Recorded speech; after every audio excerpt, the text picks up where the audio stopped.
Assalamualaikum warahmatullahi wabarakatuh. Perkenalkan, nama saya Redi Ibrahim dari kelas 1 PRPLA. Kali ini saya akan mempresentasikan algoritma pencarian dan algoritma Google. Oke, kita mulai saja. Nah, yang pertama ini adalah algoritma pencarian. Nah, pengertiannya adalah algoritma pencarian merupakan algoritma dasar dalam pengolahan data. Algoritma ini berfungsi untuk menemukan nilai atau indeks tertentu dalam sekumpulan data yang tipenya sama. Hasil akhir dari proses algoritma pencarian ini nantinya akan diperoleh dua kemungkinan, yaitu kemungkinan pertama, data dapat ditemukan, atau sebaliknya data tidak dapat ditemukan.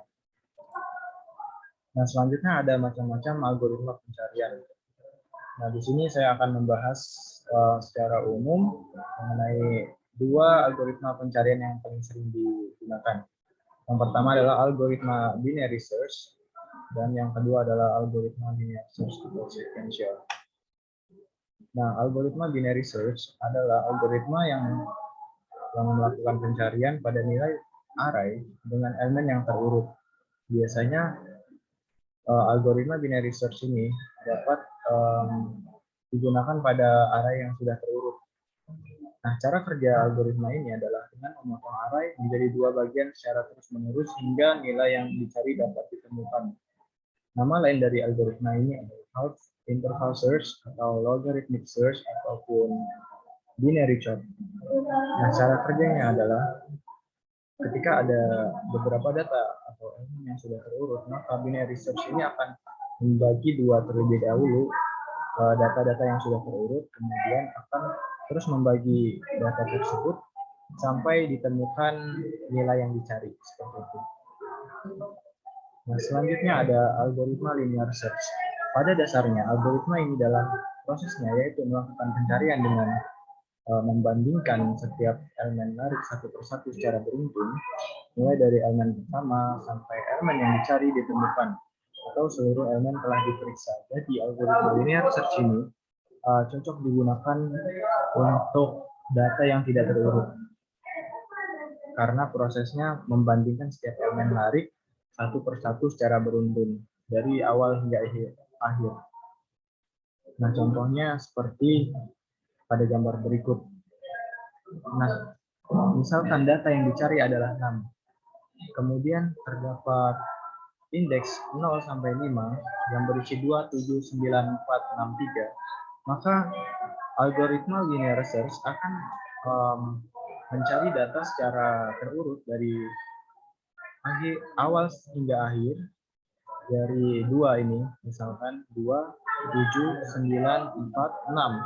Dan ketika di 6, dia akan menampung indeks yang ditemukan, yakni angka 6, kemudian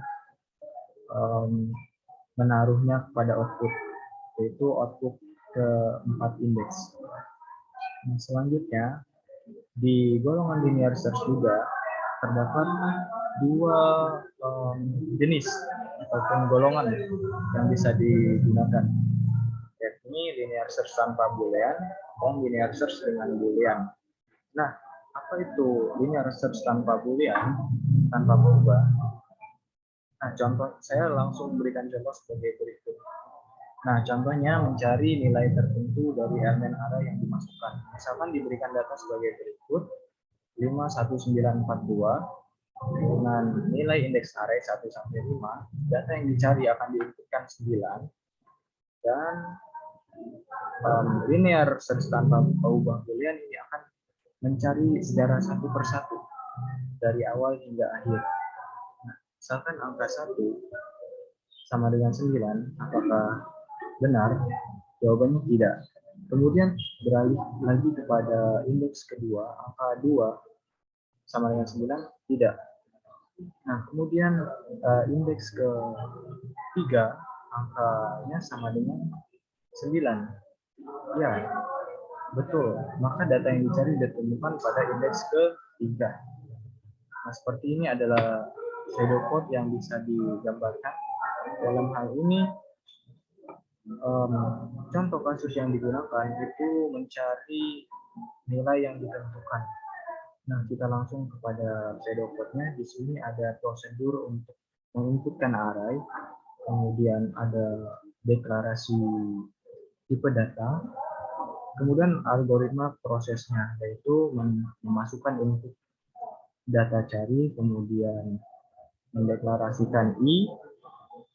Nah, pada contoh ini digunakan perulangan while do dengan kondisi jika saat nama array ataupun i tidak sama dengan data cari dan i kurang dari maksimal array, maksudnya adalah indeks tersebut belum dicek, di cross check secara menyeluruh, maka akan dilakukan proses increment i sama dengan i plus 1 dan begitu seterusnya sampai indeks array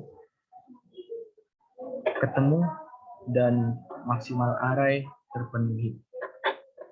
Apabila salah satu dari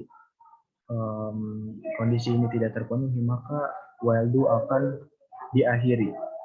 Kemudian jikalau nama array sudah sama dengan data cari, maka output yang akan dikeluarkan adalah data cari ditemukan pada indeks ke i.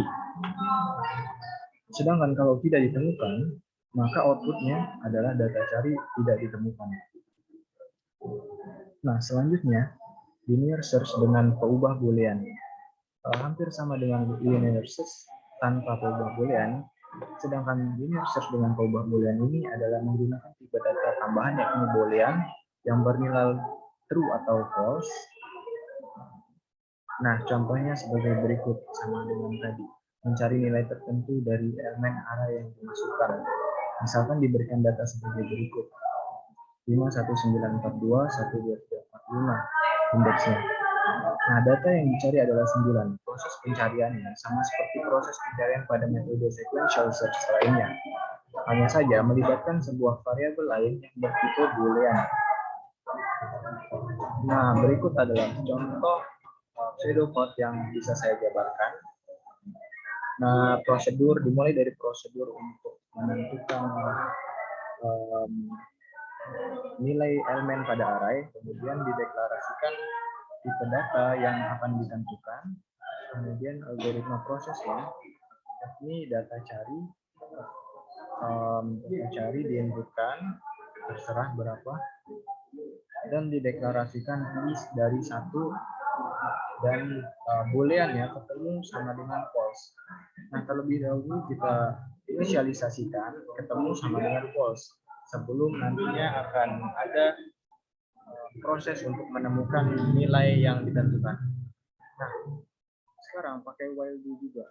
While tidak ketemu dan i kurang dari sama dengan maksimal array, maka akan memproses jika nama var array sama dengan data cari, kemudian program akan menuliskan ketemu sama dengan true. Jika tidak, program akan melakukan increment.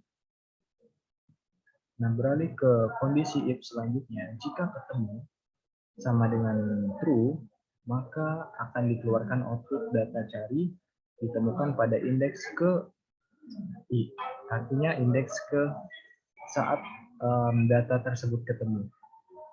Sedangkan jika tidak ketemu atau kondisinya tidak memenuhi, maka output yang dikeluarkan adalah tidak ditemukan. Nah, bedanya adalah di variabel ketemu ini. Ini merupakan boolean yang berisi true atau false. Nah, saya akan menyediakan contoh kasus mencari nilai terbesar dari elemen-elemen array yang dimasukkan. Oke. Saya akan coba gambarkan dulu flowchart ataupun pseudocode-nya dulu sebelum kita memulai untuk menjalankan programnya supaya dapat lebih dimengerti. Oke, baik, di sini sudah saya sediakan pseudocode dengan peubah boolean.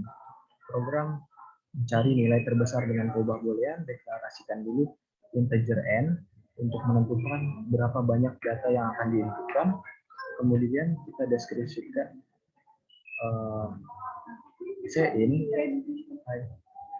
Cin sama dengan N ini adalah untuk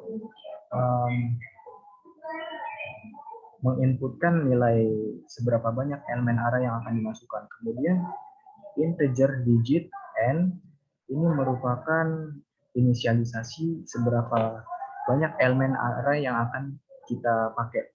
Misalkan Cin kita inputkan itu 5, maka digit akan memproses 5 array yang akan dimasukkan. Kemudian kita beralih ke perulangan for sama dengan 1 ke N. Kemudian Cin digit akan memasukkan, nah for elemen sama dengan 1 sampai N ini adalah perulangan memasukkan elemen array hingga angka N yang ditentukan tadi.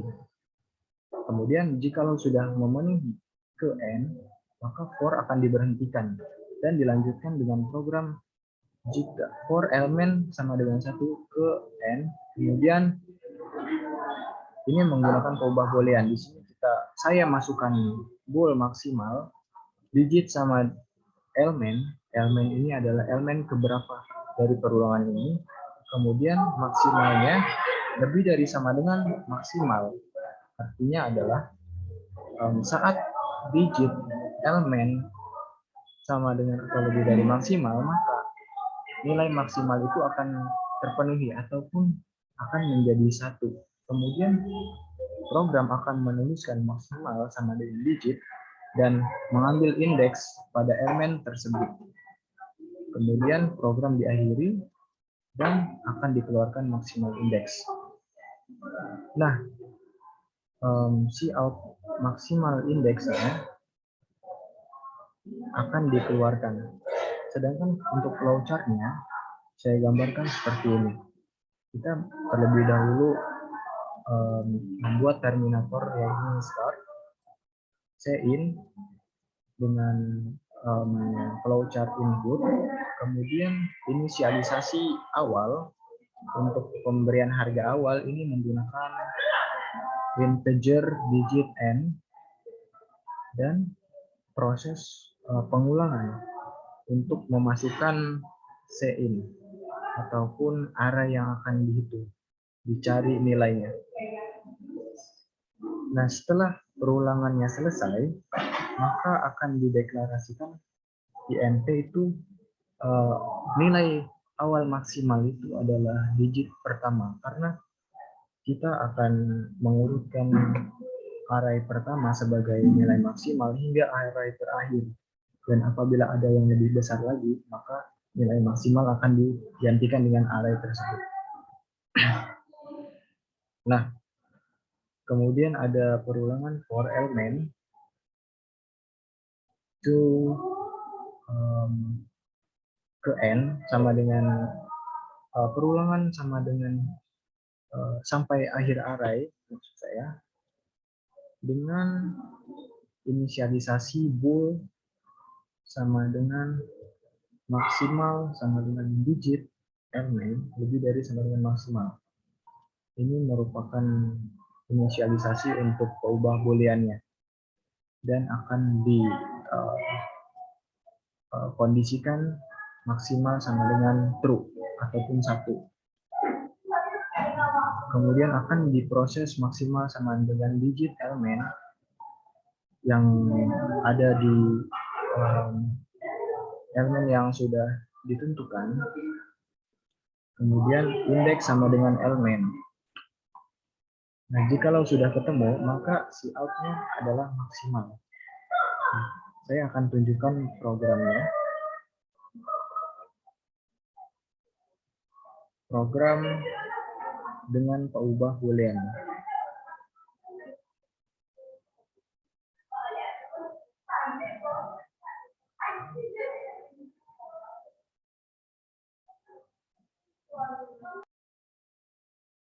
Nah, berikut ini adalah contoh kasus dari nilai maksimal dengan peubah boolean. Terlebih dahulu saya deklarasikan header-nya dulu, kemudian saya buat badan programnya, dan dideklarasikan tipe data dari yang dibutuhkan dan memasukkan nilai n sebagai jumlah berapa digit npm. Dalam hal ini npm yang saya masukkan, kemudian akan diproses seperti pseudocode yang tadi, digit n ini untuk mendeklarasikan nilai array yang akan diperhitungkan, dan program ini untuk memasukkan elemen array, serta selanjutnya ini adalah menginisialisasikan nilai maksimal awal dari array. Dan proses ini merupakan proses untuk mencari nilai maksimal dari npm yang akan saya masukkan dengan peubah booleannya yang ada di sini. Nah, jika maksimalnya sama dengan true atau boolean ini terpenuhi, maka nilai maksimal akan memasukkan digit elemen tersebut ke nilai maksimal yang paling akhir. Sedangkan indeks juga untuk mendeklarasikan indeks elemen yang ditemukan pada nilai maksimal terakhir. Nah, langsung saja saya praktikkan dengan mencet F11. Nah, di sini akan memasukkan jumlah npm. Di sini saya masukkan 6 digit dengan npm saya 1, 0, 6, 2, 1, 2, 5. Berarti npm saya 7 digit. Nah, jikalau mohon maaf, npm saya 7 digit seharusnya, tapi tidak apa-apa. Saya akan menjelaskan jumlah npm dengan 6 digit. Nah, di sini program mencari nilai terbesar ditemukan pada nilai terbesar adalah 6 ditemukan pada digit ketiga. Di sini adalah 6 ini adalah nilai maksimal yang dipancing dari sini. Kemudian digit ketiga adalah elemen yang ditemukan pada nilai maksimal. Saya ulang prosesnya. Jumlah digit adalah 7 digit dengan npm saya 1, 0, 6, 2, 1, 2, 5. Nah, tetap saja hasilnya adalah 6 karena nilai maksimal dari npm saya ada di digit ketiga, yakni angka 6. Oke, sedangkan kalau tanpa peubah boolean, algoritmanya hampir sama, namun tidak memakai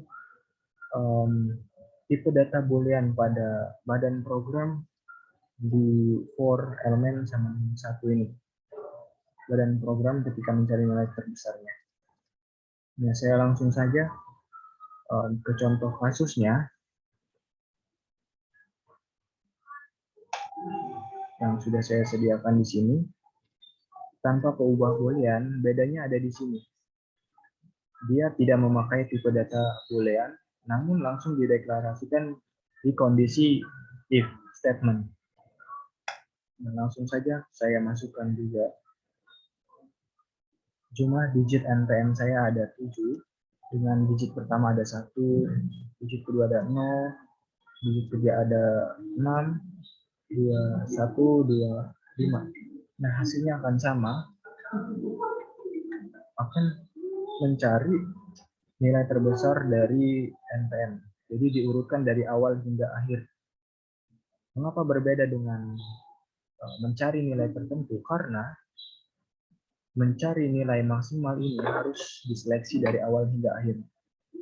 Makanya saya menggunakan perulangan for.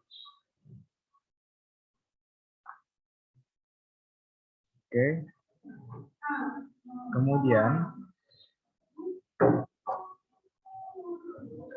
saya tutup dulu ini.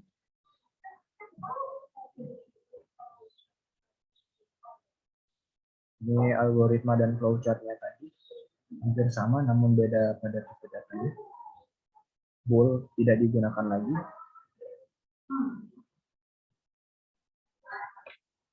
Nah, tadi itu contoh kasus yang sudah saya jabarkan. Mudah-mudahan dapat dipahami. Dan dalam membuat presentasi ini saya melihat referensi dari larik.pdf, yaitu materi praktik APD pertemuan ke-14, kemudian ada website ilmu sekolahan, catatan analog, kemudian coding Alza, dan copycoding.com. Terima kasih. Dan selanjutnya saya akan membahas tentang algoritma Google. Ini algoritma yang digunakan Google dari awal karir Google hingga sekarang. Dalam hal ini saya memilih algoritma Panda dan RankBrain. Nah, terlebih dahulu kita harus mengetahui apa itu algoritma Google. Algoritma Google merupakan langkah-langkah atau prosedur yang digunakan oleh Google untuk perhitungan, pemrosesan data, dan penalaran secara otomatis. Dengan adanya algoritma Google, maka pengolahan sebuah data pada Google akan lebih cepat dan efisien. Kita langsung saja ke macam-macam algoritma yang Google sediakan ataupun Google gunakan. Yang pertama ada algoritma Panda yang akan saya bahas nanti.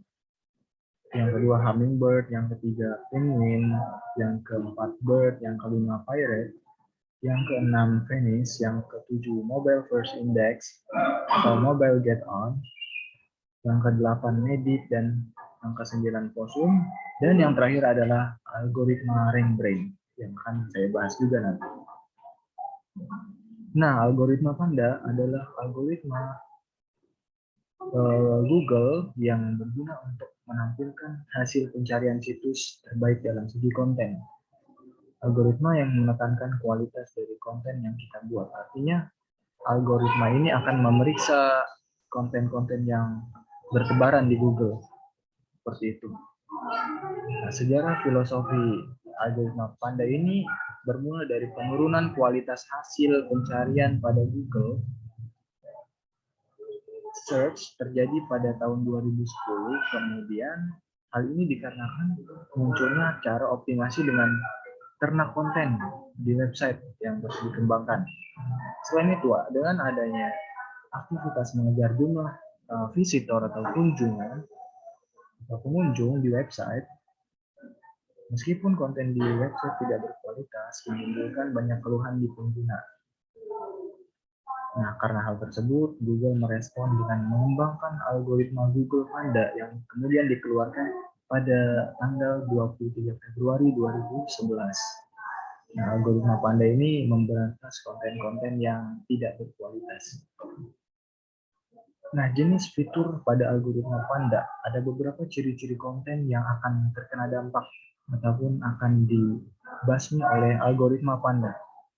Yang pertama adalah terdeteksinya duplikasi konten. Jadi, konten pada artikel di Google itu tidak boleh ada duplikasi atau plagiasi. Nah, jikalau ada konten yang seperti itu, maka algoritma Panda yang akan memberantasnya atau menghapus konten tersebut dan memberikan sanksi atau penalti untuk autornya. Kemudian yang kedua adalah kesalahan dalam penulisan. Jadi yang penulis yang sering typo ini harus berhati-hati ketika berhadapan dengan algoritma Panda. Maka karena itu dapat berbahaya bagi website ataupun situs yang kita buat. Nah, yang ketiga, isi konten yang terlalu singkat dan kurang informatif. Artinya, konten yang kita buat tidak boleh hanya sekedar kata-kata atau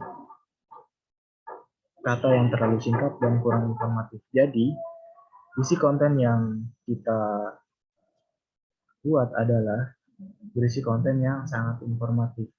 Jadi kalau tidak informatif, maka algoritma Panda akan membasmi website ini.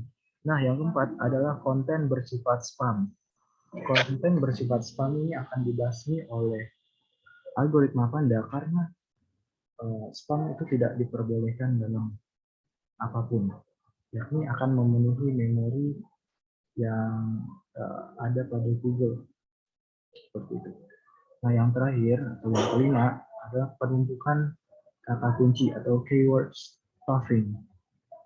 Penentukan kata kunci ini seperti kita memasukkan tag yang berulang-ulang.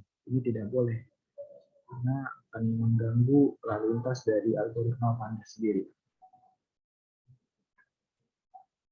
Nah, contoh kasus ya ini konten dengan mutu rendah.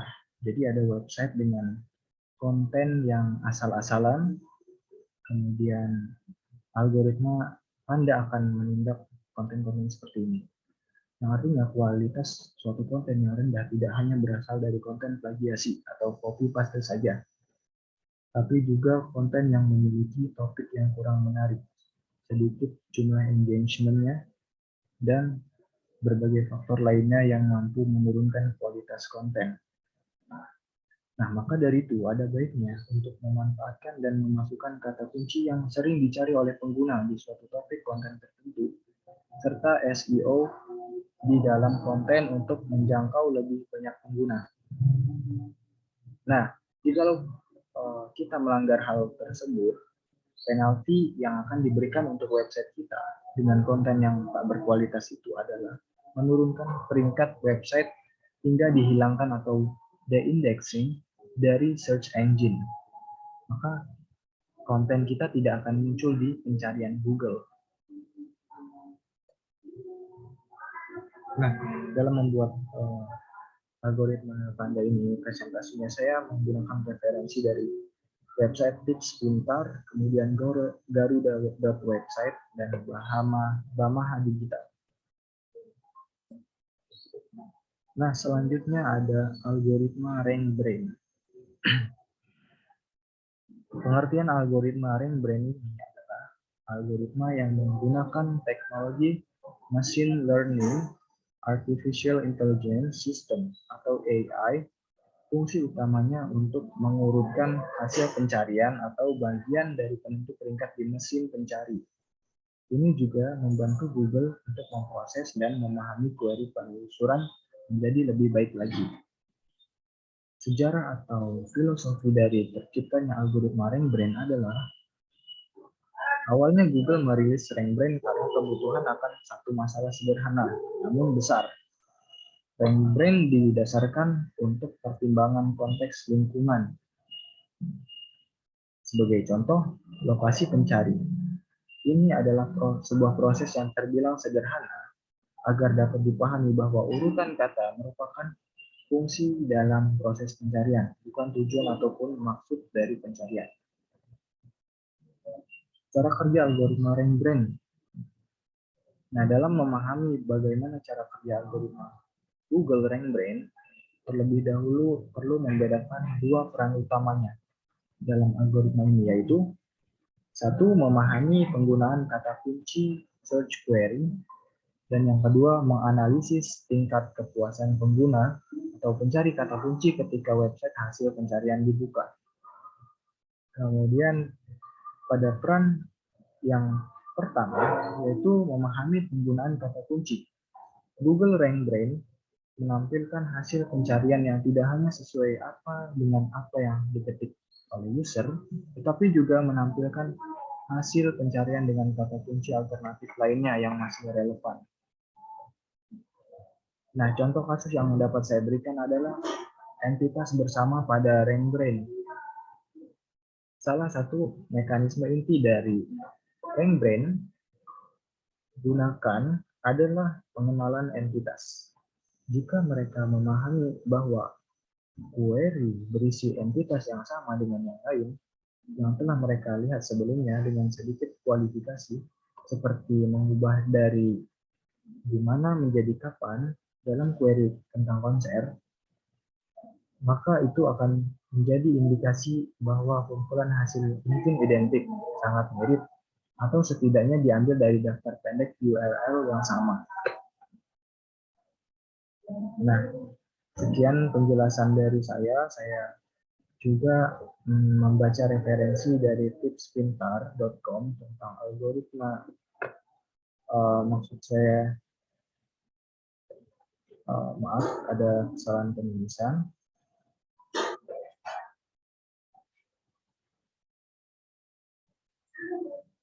Nah, dalam merangkai presentasi algoritma RankBrain, saya menggunakan referensi sebagai berikut.